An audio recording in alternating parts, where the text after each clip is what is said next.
అయ్యా నీ మాట కావాలయ్యా. మోషేతో ప్రత్యక్షమై మాట్లాడిన విధముగా ఈ పరిచర్యతో మీరు మాట్లాడండి ప్రభువా. అయ్యా సేవకుని యొక్క కుటుంబంతో మాట్లాడయ్యా. అయ్యా ఇదిగో సంఘ బిడ్డలతో మాట్లాడయ్యా. ఏ ఇబ్బందులు ఇరుకుల చేత ఉన్నారో, గాలి వానల చేత అయ్యా కొట్టబడుచున్నదానా, ఆదరణ లేక ఉన్నదానా, నీ లాంఛనములతో నీ పునాదులను కట్టుదును అన్నావయ్యా. నీ కోట కొమ్ములను, నీ కోట గోడ కొమ్ములను పైకెత్తుదునని నీ వాక్యం సెలవిస్తుంది ప్రభా.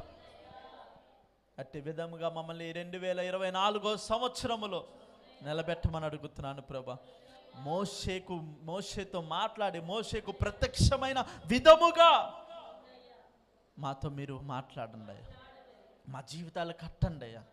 నీ సన్నిధిలో ఎదిగే కృపను దయచేయండి అయ్యా. ఈ చిన్ని ప్రార్థన సన్నిధానాన్ని చేర్చుకోండి. యేసు నామములో అడుగుతున్నాము తండ్రి.